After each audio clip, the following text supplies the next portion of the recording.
Let me tell you something. I think dating used to be so much more beautiful than it is now. And maybe you've heard it from your parents, back in my day.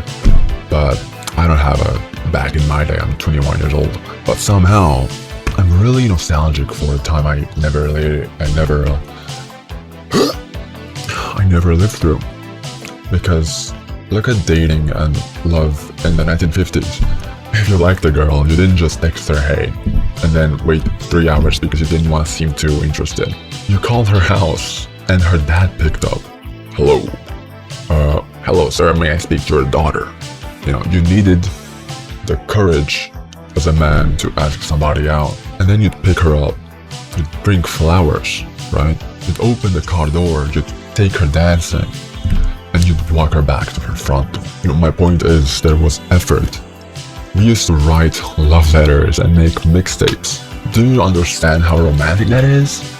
We couldn't just open Spotify and send her the link to your favorite song in the DMs. You had to sit there with a blank cassette and wait for your favorite song to come on the radio, and then press record at exactly the right moment. And you'd give that to somebody and say, I don't know what to tell you, but I spent hours making this for you, so here's 47 minutes of music that explains my feelings for you. That is romance. I think effort is romance, and the more effort you put in, the more wonderful it all is. The song Can't Help Falling in Love by Elvis Presley. One of the most beautiful songs out there, maybe even the most beautiful love song. He's singing about falling completely, foolishly, recklessly in love. And our generation treats that very message like a weakness. Love is now curated through Instagram bios and 6 carefully selected pictures, in which you have to figure out which one makes your jawline look better. People used to just meet and fall in love. That sounds insane, because now we're basically shopping for human beings. 6 pictures, 3 prompts, height, job, Spotify, must love travel, or fluent in sarcasm, and then you swipe. You're supposed to find the love of your life like you're ordering through Amazon. The fact that we basically have an endless stream of options of people we can swipe through, that's bad enough. But people tend to have a checklist of what their partner should look like or be like, more or less. And I'm guilty of this too, or was. I used to have a type. I genuinely thought I only liked blonde hair. That's what I wanted. And then you actually get some experience with people, get to know different personalities, and eventually you realize, what the f does hair color have to do with anything? I genuinely couldn't care less anymore. You fall in love with the way someone makes you feel, the way she laughs, the way she looks at you, the way you can sit next to her and somehow feel completely at home. That's what matters. And I think we've forgotten that. Now everybody has this checklist. He has to be 6 foot. She needs blue eyes. He needs to make 6 figures. She needs to look like this. He needs to dress like that. I'm not saying physical attraction doesn't matter. Of course it matters.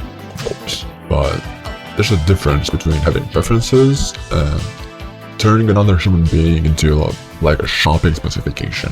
Because sometimes the person you're supposed to fall in love with doesn't fit your type. It happens. Maybe your type was wrong. So my point is, we have come to reject people before we even got the chance to truly know them. And therefore I think countless relationships just did not happen for that very reason. Which is so stupid if you think about it. We are so poorly organized. Back then you had to experience each other for a good amount of time, right? Before you decided if you want to become something or not. And that's mainly because you couldn't investigate somebody's entire life before meeting them. You couldn't see who they followed, or their exes, or their location. You couldn't analyze whether they watched your story in 12 seconds or 12 hours. You just met them, and you talked and you laughed, and you figured it out like that. Now we have more ways to communicate than humanity has ever had. Which is insane, and somehow Somehow, we are terrified of communicating. We turn rejection into being left undelivered, and we turn love into competition. And we turn people into options. Because if this one doesn't work out, there's another 500 people waiting for you to swipe right. Right? You know, maybe love isn't supposed to be finding the person who checks most boxes. Maybe it's about finding the person who makes you forget you ever had a checklist. You know, when you meet someone you truly like, you think, holy shit, I wasn't even looking for you, but I'm so glad I found you.